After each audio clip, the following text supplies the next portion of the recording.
mga local government units regarding yung state of the population ng ating country sa ngayon. Opo, ang Commission on Population and Development po ba ay under ano po yung inyong attached agency? So, attached kami no sa DepDev or the Department of Economy, Planning and Development, yung dating NEDA or yung National Economic and Development Authority. So, yun yung attached agency natin kasi talagang ang gusto natin ay isang planado, matatag at panatag na buhay. Yun ang ambisyon natin sa 2040 ayon sa DepDev. Opo, ayan. At pinag-usapan ho namin kanina yung tungkol po sa live-in. Meron po kayong statistical data tungkol po dito? Parang bumaba ho ba yung mga gustong magpakasal sa civil at sa simbahan? Yes, so nakita natin no sa ating datos mula sa ating Census of Population ng Philippine Statistics Authority na from 2015, 9.2% or 7.3 million ang kasal. Tapos ang nagli-live-in, ang nagli-live-in. Tapos nung 2020, tumaas ito sa 14.7% or 12.7 million ang nagli-live-in ng mga Filipino sa bansa natin. So makikita natin yung pagtaas ng live-in arrangements ng ating mga kababayan. Opo, ma'am, ano po kaya yung pangunahing rason kung bakit mas pinipili ng magkarelasyon na mag-live-in na lang kumpara sa magpakasal? Okay, so nakita natin dito, no, nagkaroon kami ng isang study. Ito ay isang qualitative study. Bakit ba nakikipag-live-in ang ating mga Filipinos? So nakita natin yung mga factors. Una, they see it as like a practical arrangement. Nakita nila na nabuntis na, so mag-live-in na. Pangatlo, economic considerations, no? So mas practical kung magkasama tayo kasi hati tayo sa mga bayarin at gastusin. At yung iba naman nakita na ang pangit kasi ng imahe ng marriage, yung mga nagpapakasal sa social media, naghihiwalay din. So pag magka-live-in, syempre it's easy na kumalas si relasyon kasi wala kang legal implications. Yung iba naman nakita na ang hirap palang magpakasal kasi ang daming requirements ng government. Kailangan mo mag-undergo at mag-apply ng license, tas pre-marriage orientation and counseling pa. So nakita natin yung ganong sitwasyon. Yung iba naman, they see it as magkaiba yung religion natin, mag-live-in na lang tayo, huwag na tayo magpakasal. So yun yung nakikita natin no, na mga situation at factors dito sa pag-aaral. Opo, pero po sa inyo po sa Commission on Population and Development, Ma'am Mai, tingin niyo po ba nakaka-alarma yung ganitong datos na pababa na ang bilang ng mga nagpapakasal? Ang nais talaga namin sa Komisyon sa Populasyon at Pagpapaunlad or CPD, yung dating POPCOM, no? Nais talaga namin na may social protection ang mga Pilipino na mag-choose or magde-decide ng ganitong arrangement at setup. Wala tayong condemnation, tayo ay accepting of all forms. Ang gusto lang natin, responsible parenthood and family planning, na sana ang ating mga Pilipino na nagkakaroon ng ganitong sitwasyon ay protected at alam ang rights at responsibilities ng nasa ganitong relasyon. Kasi ang call talaga natin sana yung mga bata na pinanganak sa ganitong arrangement, meron silang equal rights and protection sa law. Yun talaga yung gusto natin. Kasi alam nyo po ba na pati po yung mga pinapanganak, mas marami ang nandoon sa non-formal or live-in setup na pinapanganak. More than 800,000 ayon sa 2023 Civil Registration and Vital Statistics as compared to those na nasa formal marriage na pinanganak na more than 600,000. So yun lang talaga yung alarming na dapat may protection itong mga kabataan, mga bata, mga women who are in this setup. Ano ho ang disadvantage kapag ang bata ho ay pinanganak sa non-formal setup o yung nagli-live-in versus po doon sa mga ikinasal sa sibil o sa simbahan? Of course, makikita naman natin na meron ng protection, may equal rights na. Ang ano lang dito ay dapat na-recognize. No, yun lang naman talaga yung ating panuwagan. Dapat na-recognize ng family or ng father yung napanganak sa mga ganitong sitwasyon ng mga bata. No, so gusto pa rin natin talaga yung rights ay protected. Dapat ma-recognize itong mga born out of non-formal marriage. At panawagan pa rin namin sa ating mga kabataan na choose rights pero choose responsibility. Kumbaga parang nasa mag-asawa na magpapakasal ba tayo o hindi, pero yung bata ang dapat na priority. Yes, eto responsableng pagpapamilya talaga at family planning pa din ang ating panawagan. Opo. Sa inyo ho bang palagay, kaya po mas marami po yung mas gustong mag-live-in ay dahil po ito sa economic status po o yung sa kahirapan?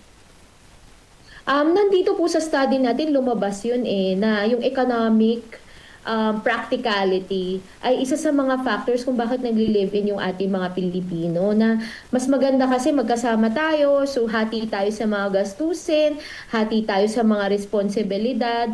Tapos meron pa kaming isang study na conduct na nakita din namin na yung mga Pilipino hindi nanganganak dahil sa economic consideration. So may kita natin, may infer natin from this study na talagang economic situation ay isa sa mga pangunahing consideration na ng mga Pilipino. And dun sa isa naming study, some prefer pets over children, in fact. And it's really practical. It's really true right now, di ba?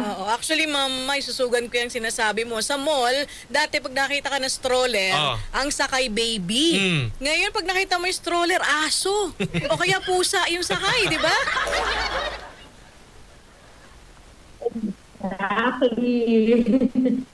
Kasi ang mas marami yung mga pets na lang ng mga Filipino couples ang kasi sa bagay ang isang di ba mamay ang isang pusa, hindi mo na siguro kukunan niya ng insurance. Hindi nag-aaral. Hindi nag-aaral, di ba? Hindi na magkikinder.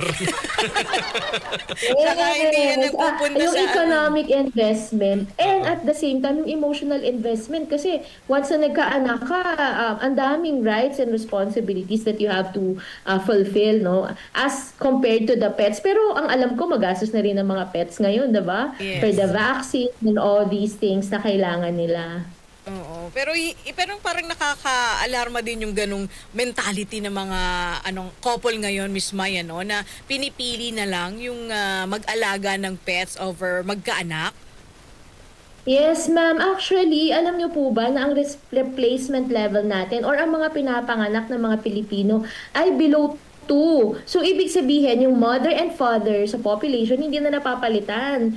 No? So, tignan natin sa resulta ng ating mga studies, no, na lalabas this year and early next year kung totoo ba itong nakita natin, no, na ganitong situation ng 2022 National Demographic and Health Survey. Kasi less than 2 na talagang pinapanganak. Hindi po ba yun, ma'am, mas makabubuti dahil maiiwasan po yung overpopulation naman? Actually, tayo talaga, ang nais talaga natin ay ang quality ng population, hindi yung numbers. What matters is the state of the population. Ito bang mga population natin, mga tao ba natin, are they educated? Are they healthy? Are they empowered? Are they employed?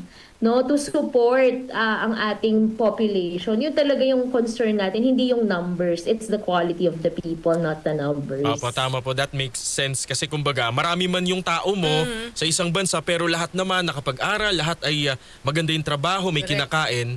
Hindi problema nga yung bilang. Paano kung nakatambay lang? Yun asa sa iba't ibang tulong ng pamahalaan, di ba?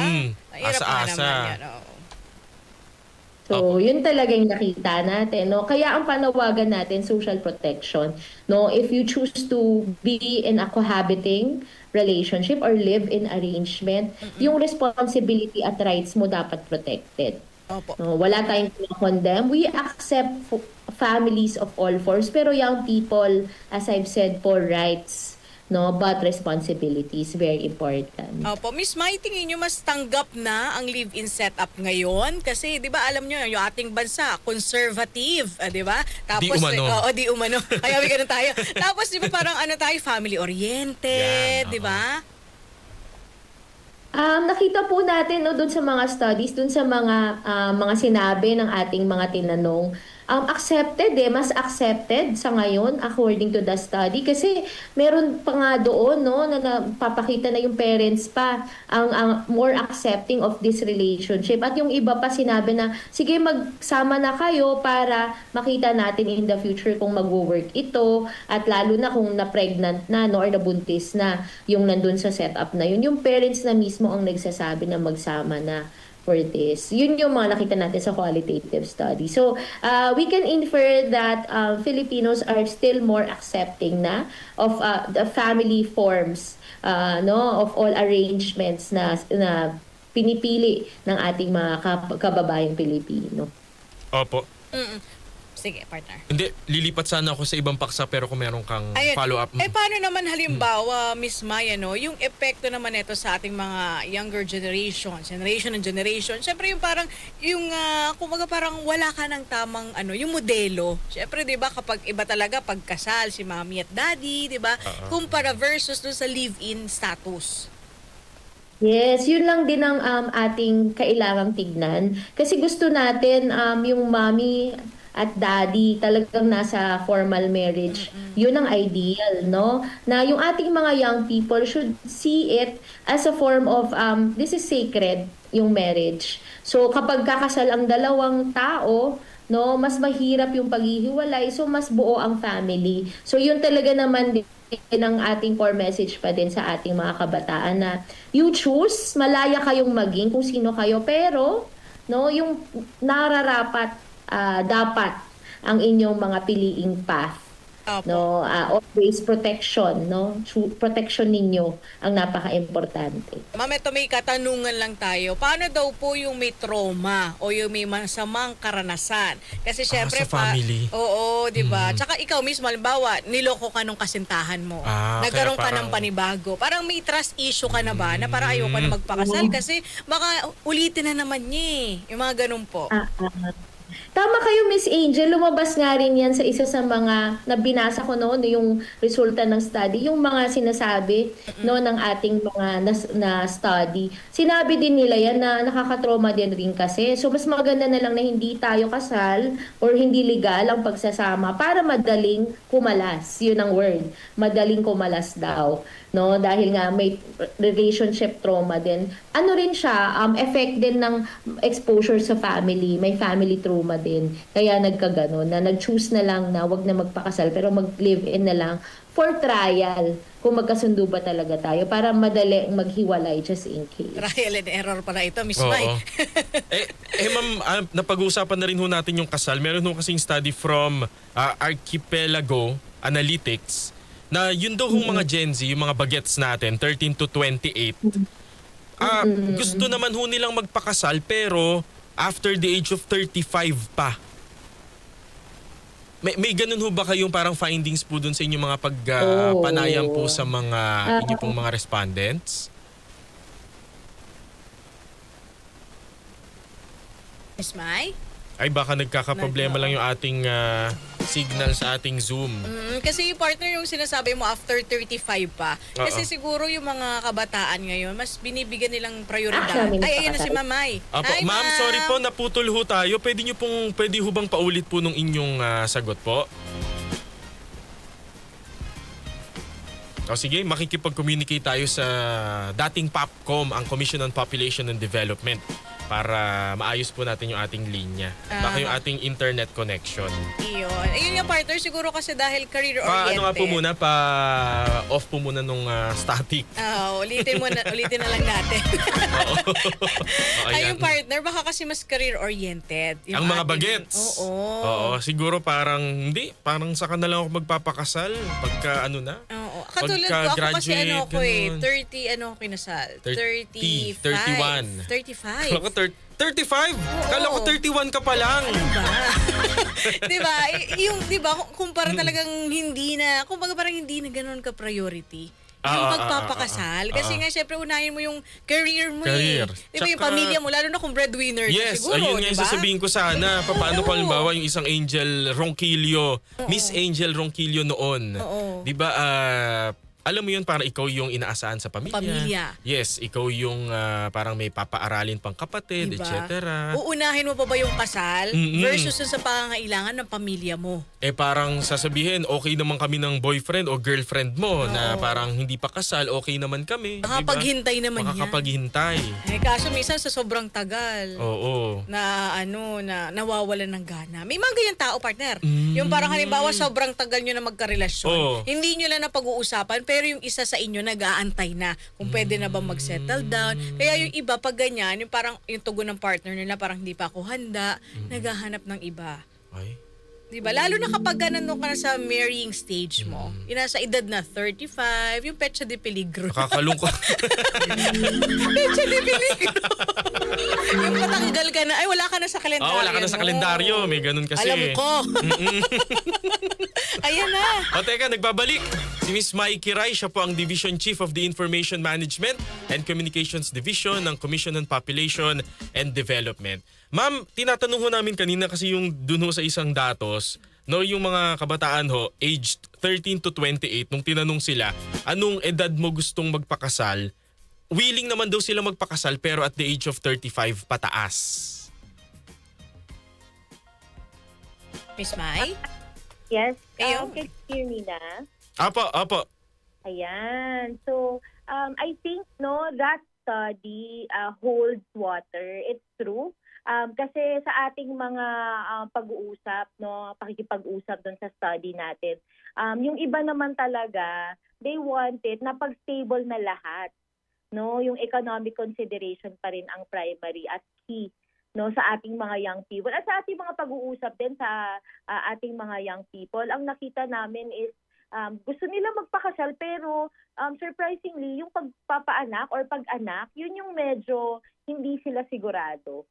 No, yun yung nakita natin sa mga conversations natin sa ating mga kabataang Pilipino sa ngayon. Ano ho kaya yung rason bukod po sa economic reasons po?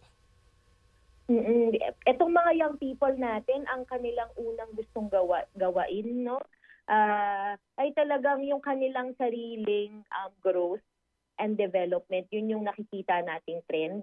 And ang nakakalungkot lang sa ibang mga study, lumabas na yung iba walang pangarap. Tapos ang lumalabas din sa ating mga studies, no, ay yung iba qualitative data rin ito, no. Gusto nila parang maging influencers, no. Yun yung pangarap nila, hindi na karaniwan yung pangarap talaga na magtapos ng pag-aaral, ganyan.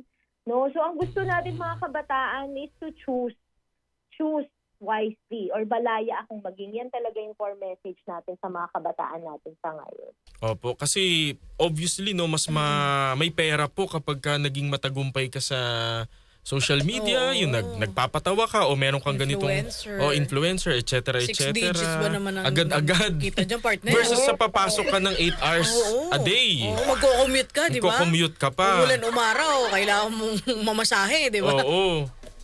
Yes. At sa study natin isa, sinabi din doon na they prefer travel. No? They prefer traveling first before having a family. So lumalabas yan.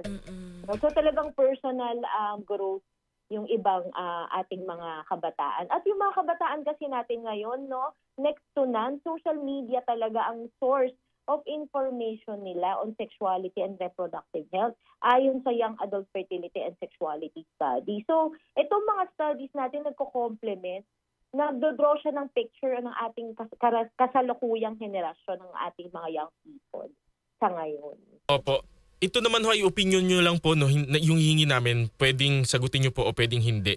Hindi po kaya mas parang bumaba yung kalidad po ng ating kulturang Pilipino at yung ating direksyon in terms of character, alam niyo po yun, pag-uugali? Ang tingin ko dito, magbabase ako talaga sa mga studies. Opo. Nakita lang natin yung mga kabataan natin, social media ang priority. Yun ang lumalabas, no? Ang source of information nila, social media. So, patuloy ang ating kampanya para dito sa kalidad nila. No, bumababa naman ang teenage pregnancies sa 15 to 19. Ang tumataas kasi 10 to 14. So, ito talaga yung medyo alarming kasi bakit tumataas yung 10 to 14? No? So, yun yung nais natin sana talaga na mangyari na ang ating mga kabataan ay magkaroon ng kanilang protection. Tapos yung HIV/AIDS pa tumataas. Sa no? Sa ating mga kabataan at majority doon kalalakihang bata. No? So ang dami natin kailangan i-address.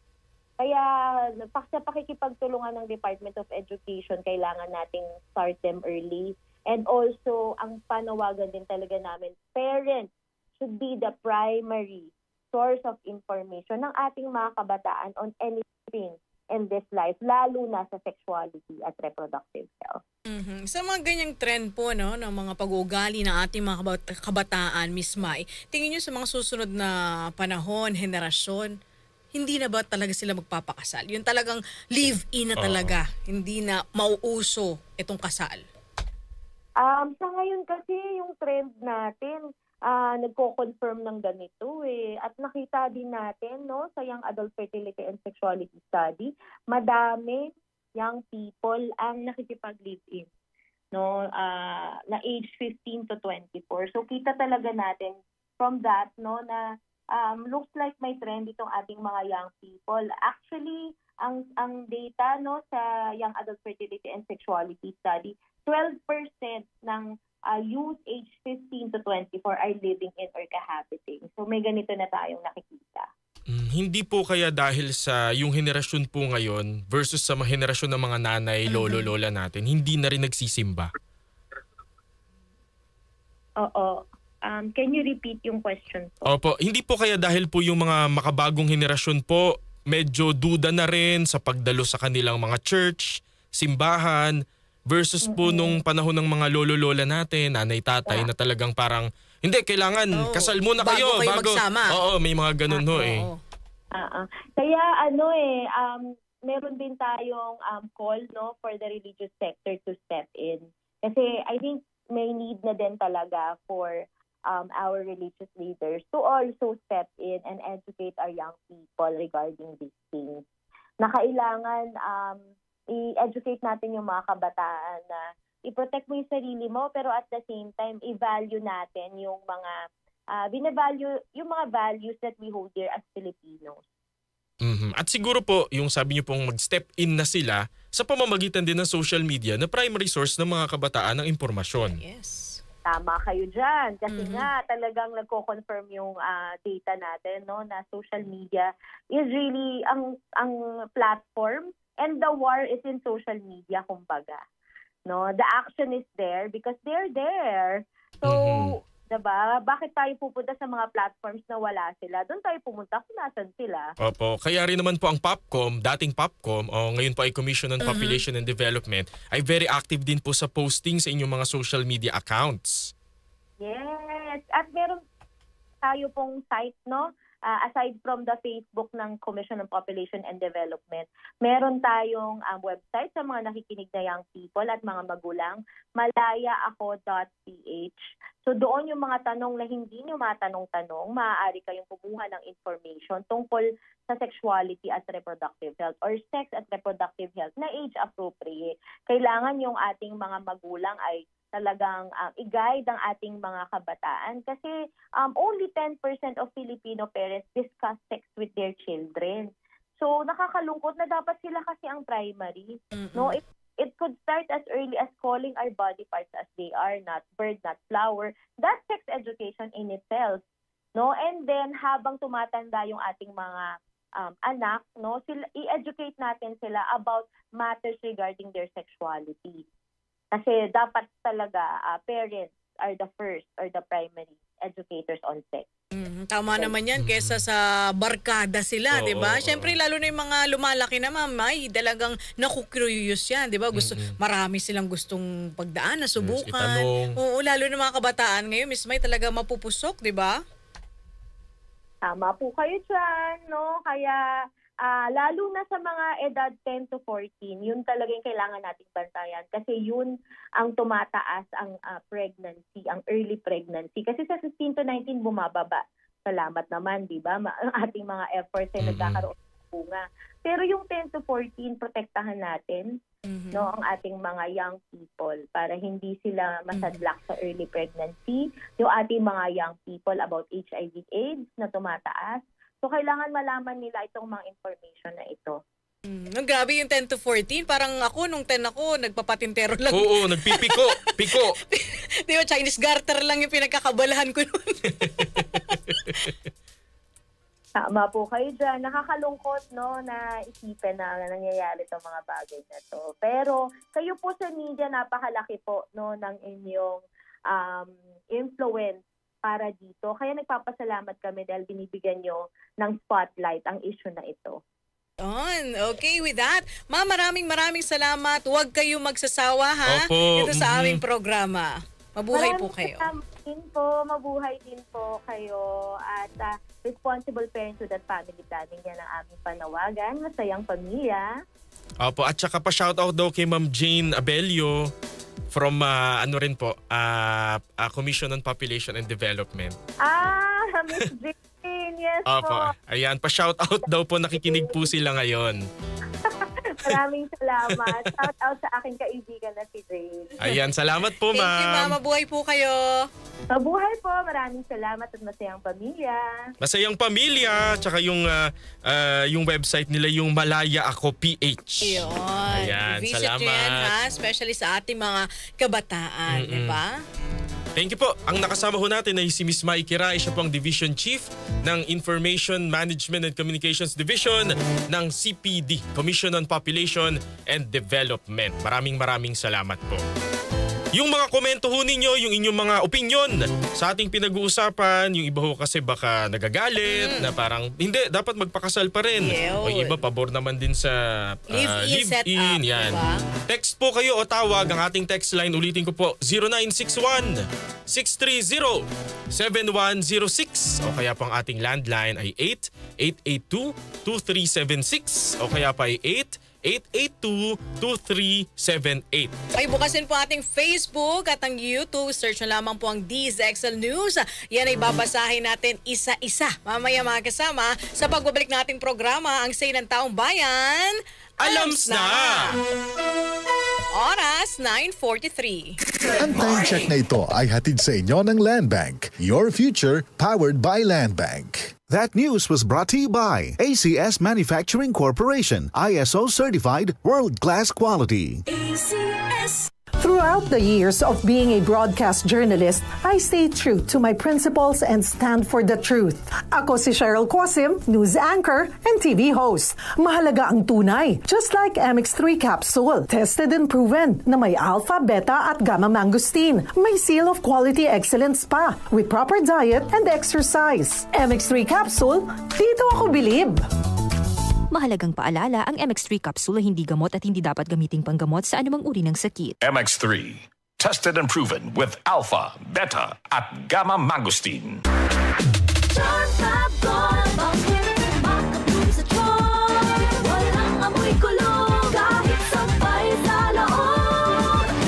Charm Fabric Conditioner with Bloom Fresh Technology. May antibacterial na at ka-bloom sa bango ang damit.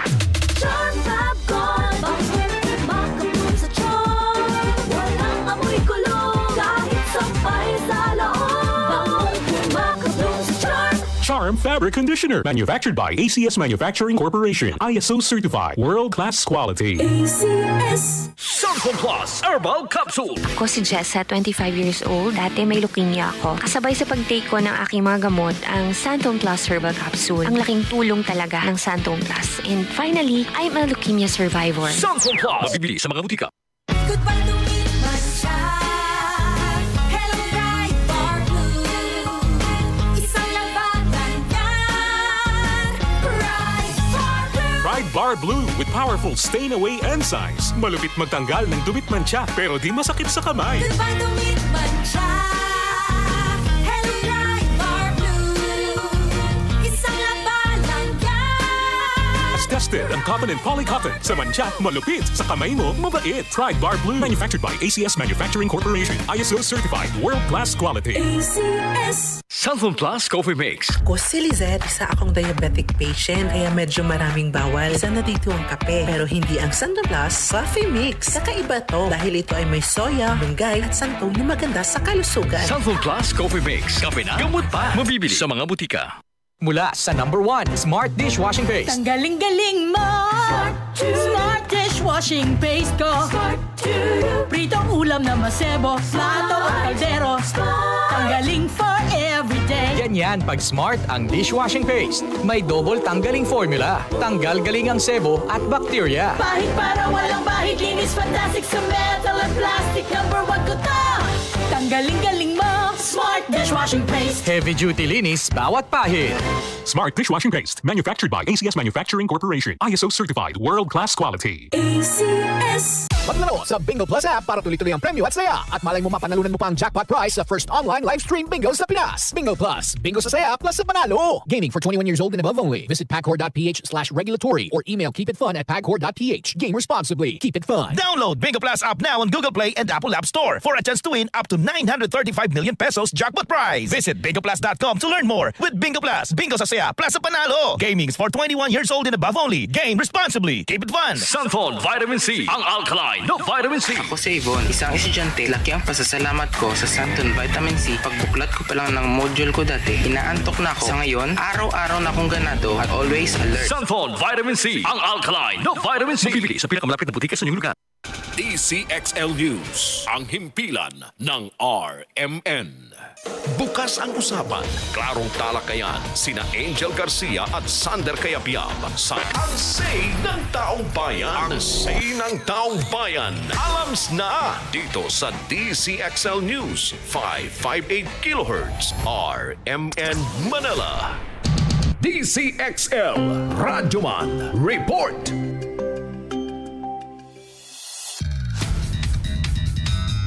Mga kasama, nagbabalik po ang Say ng Taong Bayan.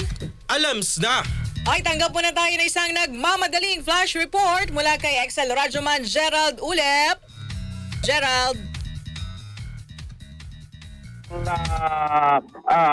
Kasamang standard kinumpirma nga ng PNP na nasa protective custody na ng pulis itong whistleblower sa mga nawawalang sabungero na si Julie Patidongan alias Totoy.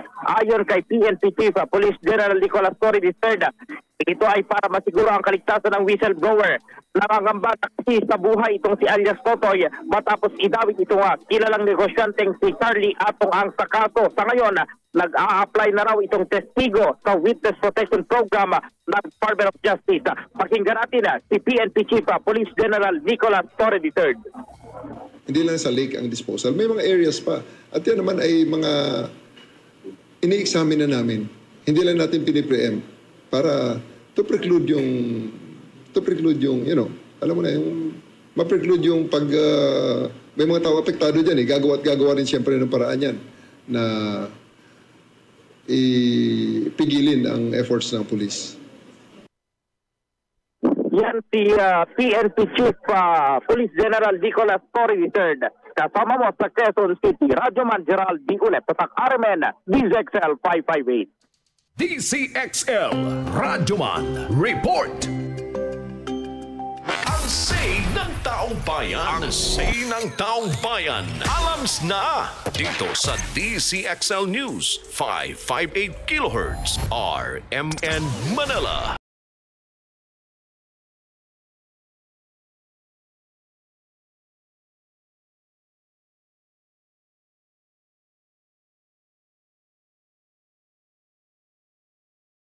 At sa puntong ito, meron ho tayong bisita dito po sa ating studio.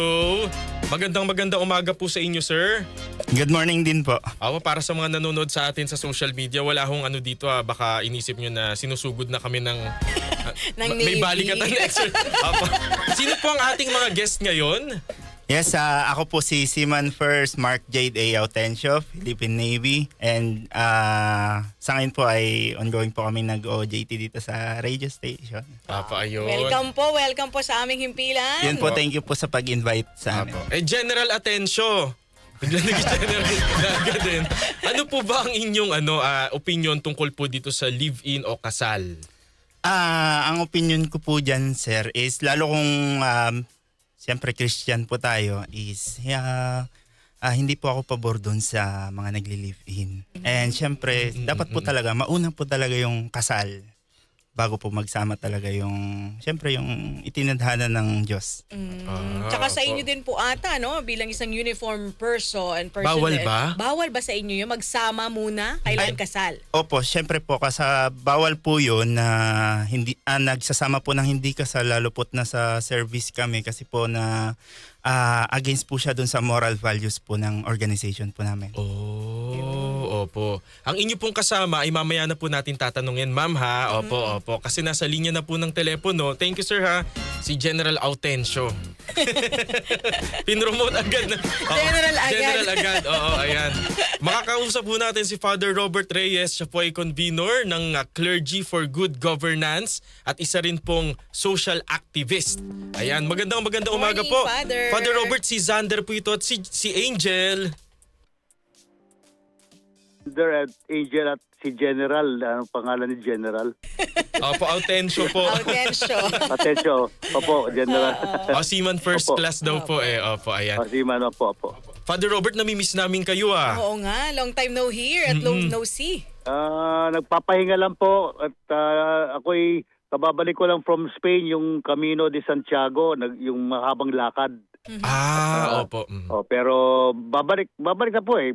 Dumating po ako ng June 10, kinabukasan po, June 11, nasa Senado na po ako at sumali doon sa rally, laban doon sa ginawa ng 18 senador na ibinalik yung articles of impeachment sa Kongreso. Kaya nandyan lang po tayo. Opo, yung pag-remand. Marami lang ginagawa sa parokya. Kaya yung topic po natin, very concerned